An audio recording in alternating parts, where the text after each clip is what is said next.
Hello and welcome to the Reiki Women Podcast. My name is Carrie Varela with the Reiki Healing Society, and today my lovely colleague Michaela Daystar with HeartScape Reiki is joining me for a little chat. And of course, I'd love to acknowledge our friend Bronwyn Logan. She is having some Wi-Fi connection issues. The heart of winter in Australia for her, and having some troubles with the power at her home. So sending her some love and maybe an extra hour to rest and get cozy in front of a fire or something. That sounds really nice. Today, Michaela and I feel inspired to talking about what is our scope of influence as healers? How do we satisfy this desire that many healers have to help the world, and how do we navigate what is feasible to help the world, and also navigate kind of the shadow side of that, which is a sense of guilt, or the feeling like we were responsible for everything bad that's happened, that we didn't do enough, and on the other end of the spectrum, kind of still in the shadow realm, is an apathy around, maybe feeling overwhelmed, and that in itself just blocking us from doing good things in our day-to-day life. So I'd love to hand it over to you, Michaela. What do you think? What helps us understand our scope of influence? How have you worked with some of those? Yeah, this topic is really dear to my heart because I've operated just across that full spectrum that you just described. And that feeling of healer's guilt that you just mentioned is something I've definitely experienced, and also the apathy of being overloaded. I've shared before that my work history began working in higher education, and specifically around social justice leadership development, and my earlier experiences as a young adult, kind of coming of age right after 9/11 and into the Iraq War era. Like I experienced kind of really rapid political radicalization at that time, and dived headfirst into anti-war movements, and really spent quite a bit of my energy and my attention, focused on changing the world. And, with the naivete of a early 20-something person, raised in relatively politically charged communities as a child, I really kind of took on that, we're going to change the whole world. We're going to fix all of it. We're going to make it all better, And that, pretty quickly turned to disillusionment, and then just this many years of slogging through very, very painful experiences trying to change the world as an activist without actually having the skills to do that. And so a lot of experiences of waking up to the bigness of the challenges and the problems that we face, and the harm that gets done, and the pain that people experience, and all of the things and all of the realms of life. Really quickly waking up to that, banging myself against it, going into despair because, oh no, my tiny little self can't actually fix the world. And while I had activist communities, there was still this sense of we're going it alone. There's not enough of us. There was just always this deficit of energy that I felt. And that led to inevitable burnout, crash and burn, which led to that apathy that you talked about. Just, I don't want to know. I don't care. I just need to focus on my family. I had a young child at the time. Don't talk to me about that. Going into that space of apathy, which felt terrible in a different way, right? It felt terrible to completely burn myself out because I had taken on responsibility for the world, and it felt terrible to disconnect from the world. And I was able to bridge that a little bit kind of as I matured into my career in higher ed, and found some specific things that I could do through my job. But there was still this, feeling of overwhelm associated with that. And so as I shifted into doing this work with Reiki, and with, supporting people in being in their internal experience and kind of remapping themselves on the inside, it's always been with the intention that have a direct positive impact on the world. And that creating those links between those things has really been a huge part of the development of my practice, and one in which, I think I will always be working to refine. And part of what helped me to really come back home to a much more intimate way of doing my work, right? No longer as an activist, no longer as an educator that is focused externally on doing a lot of political work in the world and supporting my students to do that, into this much more intimate internal type of work. It's, to make that translation, but still feel like they're connected to each other, because that was the important piece to me. It felt really, really sad to leave behind this idea of my work making a difference in the world. But I knew that I was supposed to be working in this other way. And so they needed to stay connected to each other. And working with the concept of sphere of influence has been really, really powerful for me in that, because it's helped me to really grapple with and be honest about, where is the influence I actually can have? Where can I make actual change that makes a difference in a way that sustains me and is aligned with my gifts and my interests and my values, but that doesn't lose sight of how important it is to me that my work impact the world in a positive way.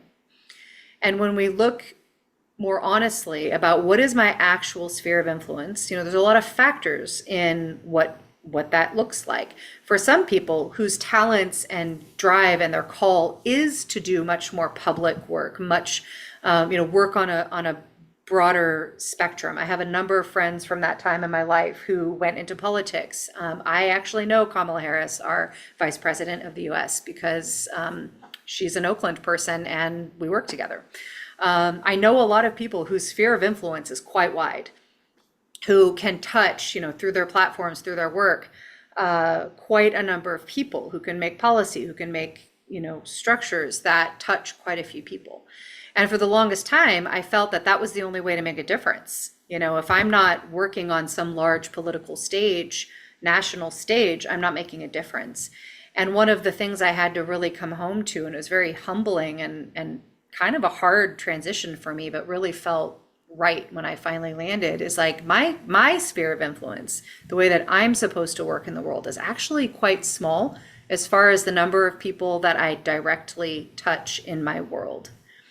And when I came to understand that and settle around that, a couple of things happened. Firstly, I became much more effective in the actual influence I was having, because I was starting to influence in ways that really were aligned with who I am and what my gifts are and what all of my life experiences focused on. And second, I began to naturally, organically, gently increase that sphere of influence. A podcast like this, my YouTube channel, other forms of social media are one of those ways where our influence can widen.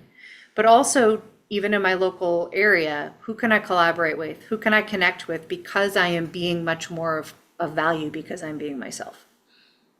So that's just kind of as an entry point, what's been on my mind around this topic, as we're in a period of time that has got a lot of uncertainty, a lot of fear, a lot of moving parts, a lot of things that many of us would really like to have a direct influence on. I'm really looking forward to hearing your perspective as an environmental activist, as a scientist, right, by trade, who deeply cares about changing the world around our relationship to the environment and is doing it through this kind of work. We share a commonality in that kind of life experience of like training and working in this whole other way, and then coming to Reiki and other practices as ultimately the way that we're going to do that work.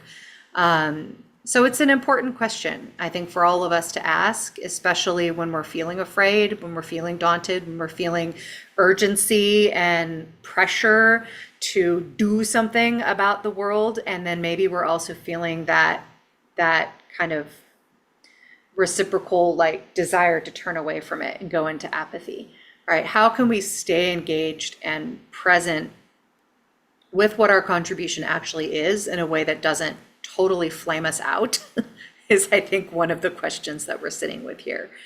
So with that, what comes forward for you, from your experience of making this transition from environmental science into Reiki and yoga? Yeah, I mean, these are all really good questions and ones that have been really deep in my psyche and practice lately. And, so I don't always know the answer for myself. But I hope that, if this is the question that you've been sitting with, that some of these conversations that we're having would help you. But yeah, when I was a kid, it's just interesting. My kids are about the same age of when I remember this particular memory happening, but being really loving camping with my family and just having so much fun camping by this river. I think I was 6 or something like that, and I just had this intrinsic thought that I love the earth and I wanted to help the earth. I wanted my life to support the earth, and of course that inspired me to study in environmental science and develop some skills in that world, but I think I fumbled through a lot of my education and, felt really most of my life this lack of guidance. Yeah. And ultimately, what Reiki helped me do is kind of find my own true north inside of me and become the guide that I always never had and always wished I had. And so learning how to listen to myself, learning how to tap into my wise self, and gaining, spiritual clarity are all things that, oh my gosh, they were such a gift to me in my life. And, ultimately, I felt so much more passion for Reiki and the healing arts after I finished my degree, that I just really felt like this was the path for me. This is the right path. And that choice, that life's choice, hasn't really come without its challenges, for sure. But for whatever reason, when I was making those choices, I just knew it would all figure itself out, and it has figured itself out. But it hasn't figured itself out without some pain, some challenge, and frustration. But truly, I can say that I'm free of my student loan debt. I'm living in a totally different world, and I can see after 15 years of Reiki practice, of being a Reiki practitioner, that I always have what I need, um, and so that's been a really. Um, so lately, I have been developing a course, a mentorship course for Reiki practitioners, and this whole mentorship course is built on a journey through the elements: so earth, water, fire, air, and space. And lately, the element we've been working with is fire.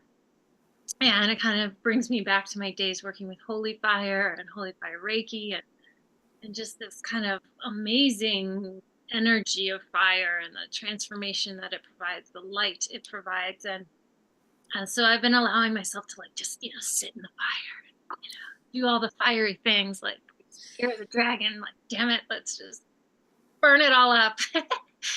and and what's really arisen for me is just this knowing that I have this gift as an environmental scientist as well, and feeling into that and sitting with it, and really wanting to make a change for the better in this part of life. Anyway, so I've been just like really like, whew, let's say.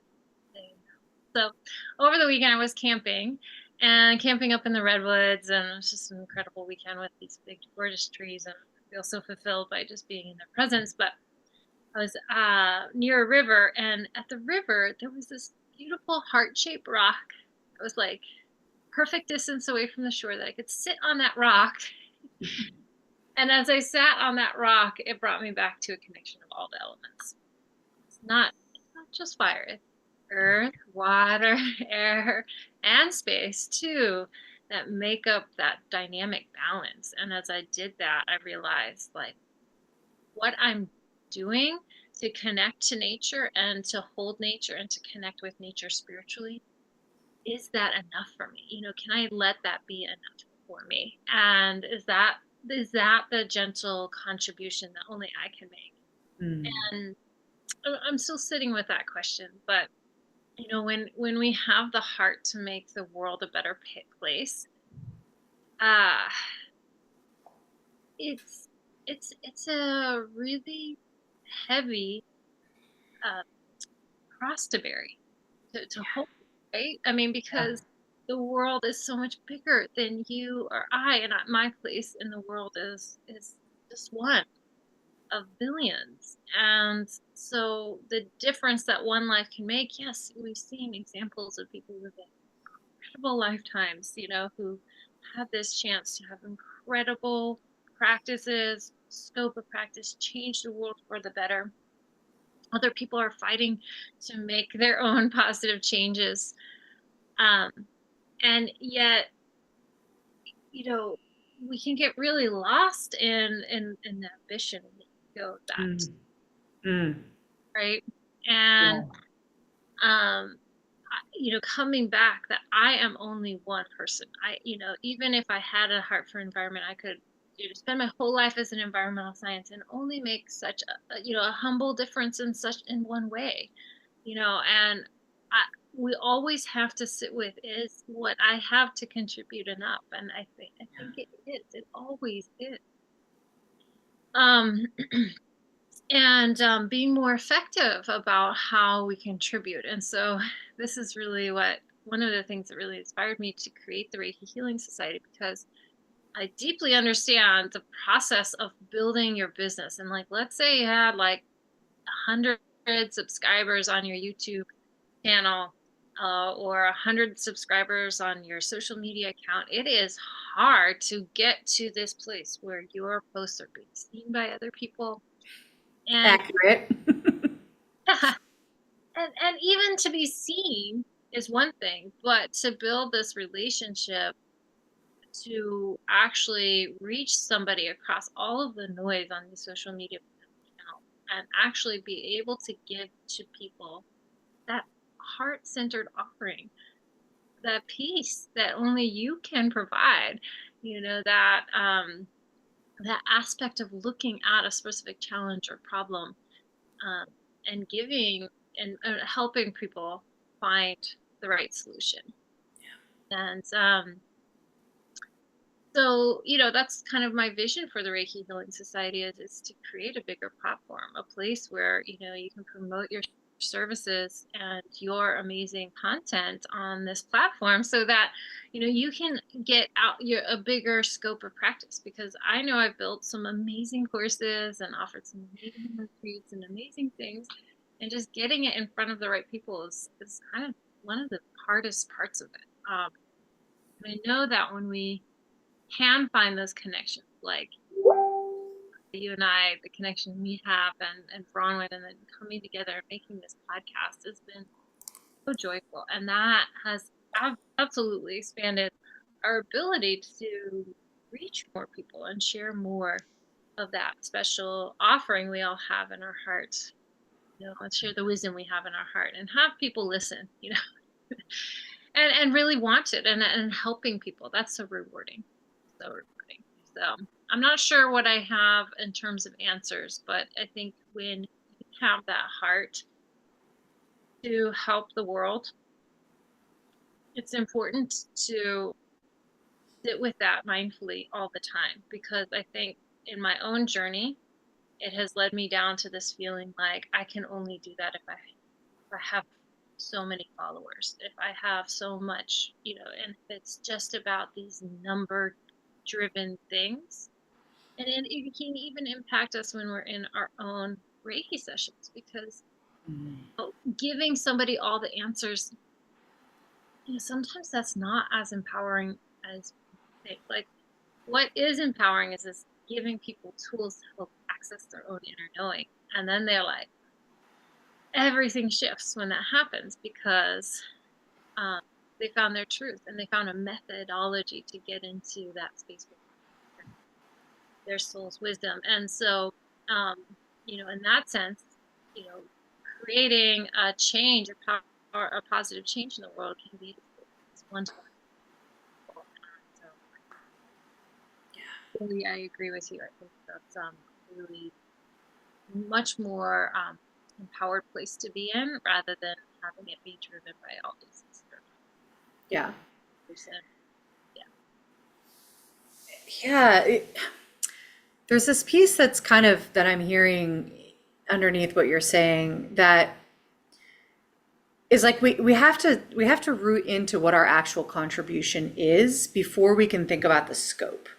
And I think that I had that backwards early on, like in the early parts of the story that I just told, where I was so focused on the scope, changing all the things, right? Making the biggest change possible, impacting as many people as possible. But I mean, I was very young and naive at the time. I hadn't gone through the process of like, okay, but what's my actual contribution? Right? What is the thing that I can do that would make any change, that would bring any good to anybody's life at all? Let alone millions of people, or whatever it was that I was thinking. And to be fair and to be compassionate to that younger self, I was in an incredible state of fear and an incredible state of passionate devotion to what I was waking up to. So I don't have any regrets, and I have no condemnation at all for that me who was just doing my very best to adjust to my changing perspective on the world. And as I went through my life, this question of, but what is my actual contribution, became more and more important, especially as I came out of that time of apathy where I'm like, okay, no, I really am meant to be engaged in the world, but it has to be coming from a place that's authentic. There was a resource that helped me tremendously in that process. And that was a book called Let Your Life Speak by Parker Palmer. And it's a memoir of sorts, but also an instructional book to those of us who would seek to understand our vocation. And he talks about vocation in this book in the way that that's also reflected in the Japanese concept of ikigai, which is basically seeking fulfillment and purpose inside of the intersection of what we love, what we're actually good at, and what the world needs. And then if we're talking about paid work, we would add in what can we actually be paid for. But those first three being the most important. What do we love, right? What actually speaks to our heart? Adding to that, what are we actually good at? Because we might really, really love things that we wouldn't actually be all of that effective in if we made that our vocation. And then aligning those two things with what the world actually needs. And those three things adding up to our vocation and our sphere of influence. And so Parker Palmer really outlines his own, journey with that, and kind of landing in some really powerful instructions for those of us who would seek to find that intersection for ourselves. Highly recommend it. And when we do that, we can find ourselves being much more creative and much more enlivened and enjoyful about this question of what is the influence that I'm meant to have. And we can't stop at that question of what am I meant to do, because the scope does matter, right? How far that influence is going to reach. Beginning with, of course, ourselves and our family and our immediate community, and letting ourselves work through that sphere of influence at a pace that works for us, like giving ourselves grace, giving ourselves time to develop that ikigai, that sense of well-being and contribution that comes organically from that intersection of what we love, what we are good at, and what the world needs. And once we get that sense of settledness, and I would say for me, in terms of my current vocational journey with Reiki and the associated practices and endeavors, so with HeartScapes, which is going into about a almost 10-year journey now. At this point in that journey, I feel settled and I feel competent and I feel clear of what my contribution is. And so it is time to look at scope. And how can I then take that and magnify it farther? You've named some really great practical ways of doing that. Obviously, social media is a place we can do that. But social media can also be some wild streets that have a lot going on. There's a lot going on social media. There's a lot of competing voices. There's a lot of noise. There's a lot of static. There's a lot of bullshit, honestly. It can be a daunting place to navigate, right? How to bring our, precious message that we have spent time cultivating that we don't want corrupted, that we want to get to the right people, how to actually bring it out into the world in such a wild, chaotic space such as social media. Social media is not going to be the way for everybody, but there are ways to magnify and widen our sphere of influence on social media in ways that are organic and effective and that are in integrity to us. But it's not the only way, right? And collaboration has been one that has come up for me lately. And doing this podcast, doing my YouTube interview series, Reiki Crossroads, has been a really, really wonderful way to organically connect with people that I feel resonance with. And so there's starting to be more and more conversations and actions taken on, okay, how can we take our little spheres of influence that we've cultivated, that we know makes a positive impact in the world, and how can we combine them in ways that magnify their effectiveness? And honestly, I think that kind of conversation for wherever we are in that journey, wherever we are in that question of what is our contribution, and therefore what is the scope that it needs to have, wherever we are in that journey, community and connection and collaboration really should be part of that conversation. We've talked before on episodes where we're kind of talking more about the business side of things, how often it is that Reiki people are working in isolation, that people within healing, spheres tend, we are often kind of feeling a little bit on an island. Maybe we live in a place that there isn't a lot of people like us. We're entrenched in a kind of capitalist business model that emphasizes individuality and like kind of being unique and like doing your own thing in a way that discourages collaboration and connection. And we have to push back against that because whatever happens on the political stage, and I feel very buoyed and grateful to know, like personally know, quite a few people working in politics, because it makes me feel a little bit more hopeful about the state of politics. But I know that that is not my sphere of influence, right? It is my sphere of influence when those people come to me for healing sessions, right? Because then that very intimate one-on-one connection that I have with clients, that each of us who works in this realm has with clients, supports that person who themselves has a wider sphere of influence. And so the types of collaborations that we have, can be part of a strategy for widening our sphere of influence. Who are we serving? Who are we connecting to? And who are they connected to? That might not be a question that's important to everybody, and that's okay. But if you are a person who's sitting with these questions of how can I make the biggest impact in the world in these hard times and still be true to what my actual contribution is, there's some strategic ways to think about that. Who is it that I am serving and what is their sphere of influence? And how can my influence on their life make them be in a better position to spread goodness in the world? And that's a fascinating conversation to have. If any of y'all out there in these YouTube podcast streets want to have that conversation, please do work out. Please do reach out, because I think it's a valuable one to have. But in the general, for this conversation, again, starting with what actually is my contribution based on what I love and what I'm good at and what the world needs. And then how can I authentically, naturally, gracefully increase that sphere of influence?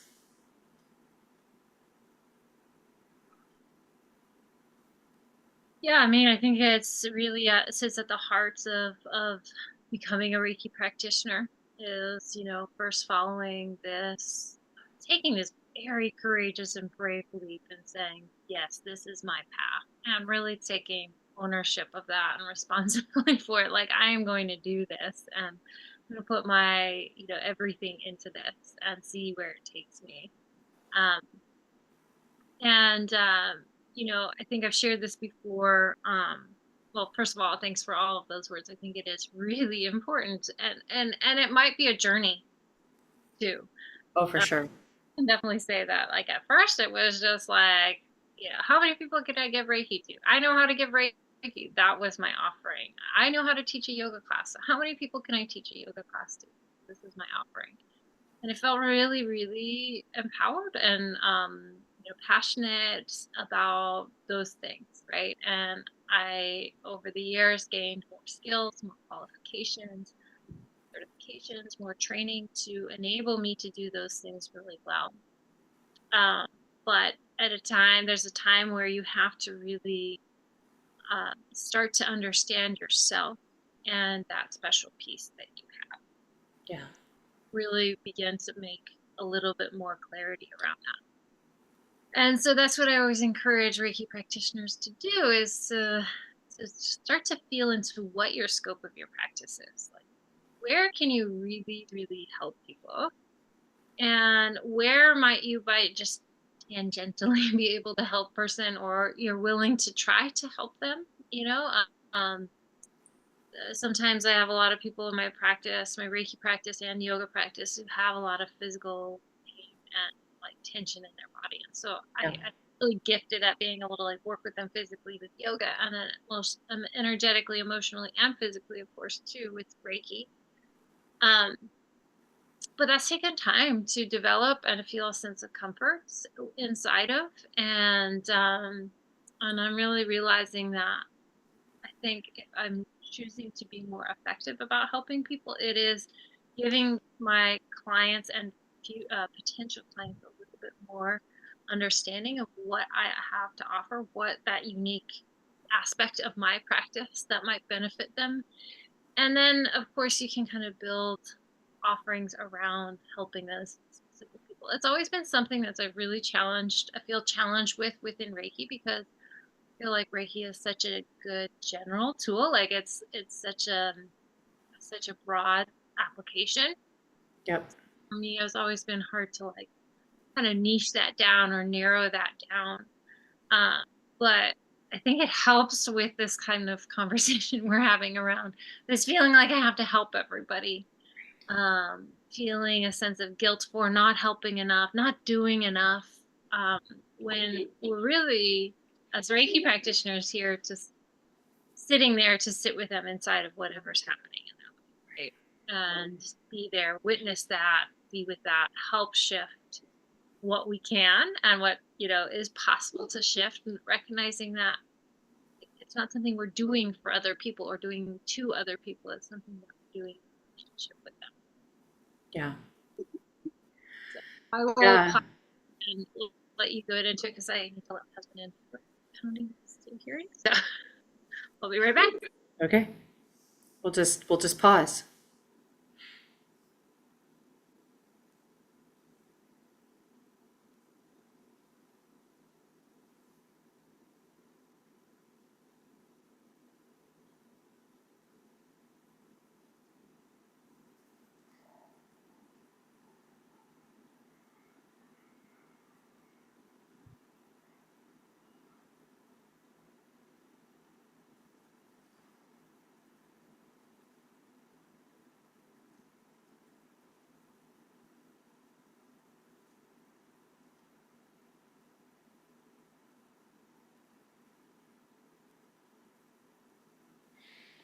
I just paused along with you.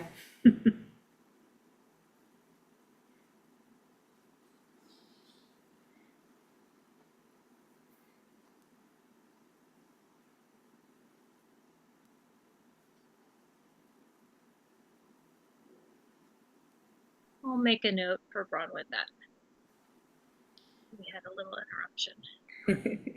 40 minutes. Yeah. Okay. Let's see. There was a piece that you said. Yeah. Okay. Yeah. So this piece that you're speaking to around, niching down or narrowing our scope in terms of who we specifically are working with, I think is an important one. I mean, it's an important, business strategy generally, to really understand who we serve and in what way specifically. But in the context of this conversation of, really how can we, do the most good in the world while still being most aligned? There is a way that talking more honestly and completely and transparently about what we really care about and what our pathway has been can really help us to do that, because we start to find ourselves really speaking to those people that we can most serve. I remember when I first started doing Reiki, as you mentioned, that desire to help everybody, like, of course, Reiki can help everybody. So I'm supposed to help everybody. And not really realizing that number one, I can't help everybody. I don't have access to everybody, and I'm not the right person for everybody. And so that process of really refining how I talked about the way that I practice Reiki and what really matters to me. The day that I put like my values, like my personal values and how they relate to my business, like on my website, felt like such a transformative moment because it was kind of vulnerable because it was like, here's a little bit about who I am inside, and I'm asking if you resonate with this, right? And you might not, right? So then I might not be the person for you, but if you do, if you resonate with these values and the way that I'm talking about them, then we're meant to work together. And that's it, there's this constant refinement process. Just today I'm like, oh, here's a couple more layers of that I could be more clear and more direct about who I am and what my values are, and therefore who I'm meant to serve. The more that I've been willing to do that, yes, it narrows down the scope of who I can work with, but it makes that work so much more effective. It means that the people that I'm connecting with are the right people, and they're going to be benefited as much as possible because of those alignments.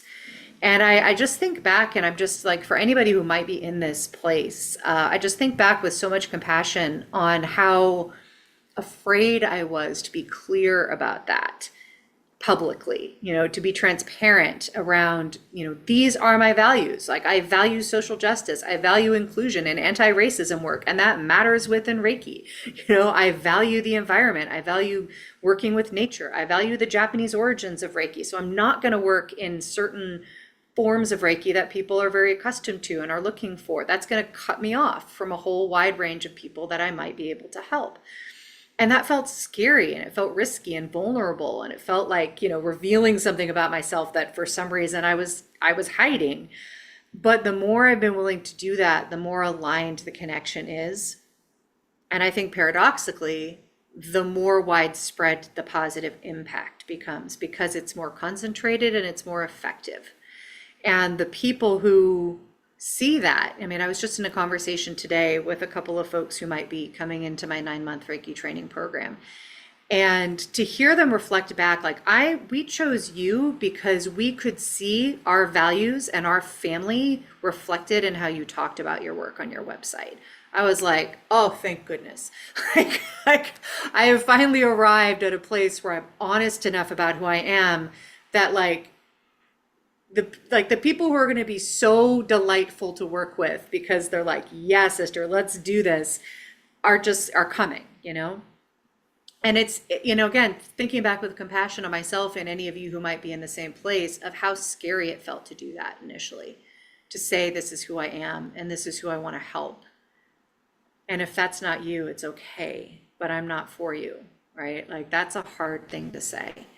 But there's such value and there's such power in doing that. And there's also the trust that those people that are not for me, that there is somebody that's for them, right? And part of, our responsibility as practitioners, and again, in service of community, is to know the other practitioners who work in different ways than we do. So we can say, hey, I'm not for you, but this other person really, really could be, right? Let me refer you to them. Having networks of community and connection and collaboration and referral within our Reiki communities, it can feel threatening. It can feel like, what, I want to, collaborate with my competitor. That's oppressive thinking. That's indoctrination that we've been raised with, that we should be in competition with each other, that we should hide what we're up to from each other because we're in competition. That's just not reality, and it's not how we're going to survive. It's not how we're going to get through these times. We're going to get through it by turning towards each other and being willing to say, hey, I'm not the best one to help you, but boy, I sure know who is. Let me send you to them, right? And then to work together to magnify those voices. And, that's part of what we're up to here on this wee little podcast of ours. Totally. I mean, it's just really exciting when those moments of connection happen and you see your scope widen. And I think that was something that I really desired for so so long, and yet I was doing it, I was living it in every day. But then, um, seeing it as something that is more of a sustainable thing, it's kind of happening all the time. Yeah, that's exciting. But yeah, to encourage other people too is, I think, there's this kind of mindset within Reiki practitioners is that we're off the grid, we're out of the hive, you know, not part of the system, and that is true, right? It's kind of fundamentally economically true because there's nobody paying for your IRA and 401k as a solo practitioner business. So it's important to be mindful of that. And so that's why it means that, maybe not for everyone it's the path of being a Reiki practitioner as your full-time job isn't right for everyone.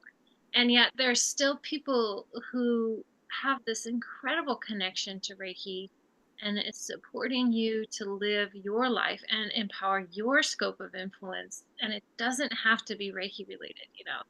And obviously the topic of this podcast is related to Reiki. But if you love Reiki and you're a nurse, or if you love Reiki and you work in environmental science, or if you love Reiki and a lawyer, any other aspect, and that's kind of your career path, there's still so much that Reiki can provide, and really do at the Shimpiden level, right? When you've taken the whole toolkit of Reiki into your life. And you can still have this resource and really use the practice of Reiki to reflect on what that special piece is that you have to add. And it doesn't have to be about an ideal client. That's the kind of language we use in marketing and stuff like that. But really reflecting on that's actually your own piece that you bring to whatever you do, and how you show up. And what's beautiful about making a difference is that it's our leadership that really ignites that path. And in that way, we really can never really define what that scope of influence is, because I was thinking about it the other day, like, you don't know the impact it is to just being nice to somebody at the grocery store, deferential to them or kind to them, or to see them, look at them in the eyes, go out of the ordinary to know that, just share that you see them without being creepy or whatever. But like, we don't know what that scope is. And similarly, I don't know the scope of, what impact one Reiki session might be for somebody. And it's not really my job to define that. Yeah. Same with people who come to me with Reiki training.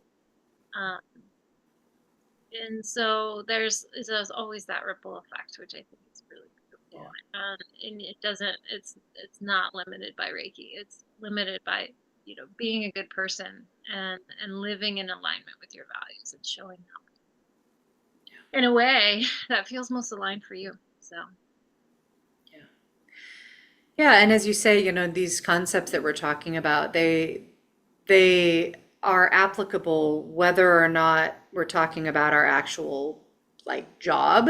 It can be in whatever our practice is, right? So if our Reiki practice is strictly a self-practice, that is still going to impact the way that we show up inside of the sphere of influences that we have, right? As you're saying, we like, our job might be a lawyer or a farmer or a psychologist or a transit driver or whatever that position is.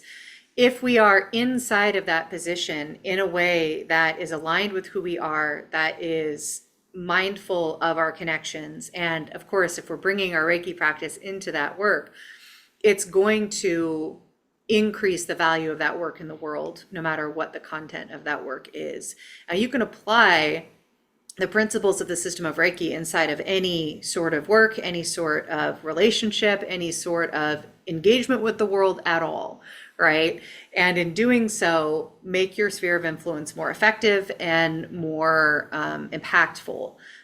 simply by being you and by being in your practice, by being diligent about it. And the more that you think about that intentionally, right, the more that it can help align our behavior and our choices in whatever endeavor we're inside of. So I appreciate you bringing that point forward. Yeah, I guess another just tag along with what you were saying is that, we can be of service no matter how we show up. And I think in a world that lives on hierarchies and certain people being better because they earn more and, just all kinds of different stuff that's really ego driven, it's it's so important to remember, like, coming back to that humility and heart of service. So we could be working in a kitchen somewhere and making people food, and if that is act is done with love, like, that is your specialty, like giving people love and recognizing that service that you've given to somebody. I'm helping somebody today, take the stress off of dinner tonight, and I'm cooking for somebody, and that is actually a beautiful sacred spiritual act. So I guess what I'm just trying to say is that when we confine it to a certain way of being of service, certain way of showing up, that can be limiting itself. And so for people who do struggle with burnout and who have given their all on something or have a bunch of apathy around, kind of rebounding between apathy and burnout, is to try to connect mindfully to how you serve and those things that really actually do fill your cup. And even if it's a job you've worked for 20 years or, however long you feel connected to that, is like really trying to recognize and be in good relationship with the things that you really enjoy about that work, and try to do more of it, right? And so it doesn't require always a dramatic shift in what you're doing. It can be just these little shifts in our mindful awareness of, like, I'm going to give this, act of service with great care and great love, and just see what happens, see how that shifts the energy. Yeah. That feels like a really lovely place for us to land, yeah? Totally. Totally. Well, thanks so much for joining me and having this wonderful conversation. I'm sure it will keep you inspired to meet Michaela. Um, and thanks so much to each of you who are listening and made it all the way to the end of our talk today. I hope, it inspired something in you, and we'd love to hear what your comments and questions and reflections are about, your scope of practice and wanting to change the world by making a difference. Tell us your stories in that realm. We'd love to hear that. And yeah, can't wait to hang out with you on a future episode. And sending you all so much love and blessings, and encouraging you to do the thing that will help us broaden our scope by liking our podcast, sharing it with somebody. Um, and writing us a review, or just a wonderful comment. We so appreciate all of that. So Indeed. all so much for joining us, and see you again next time. See you next time.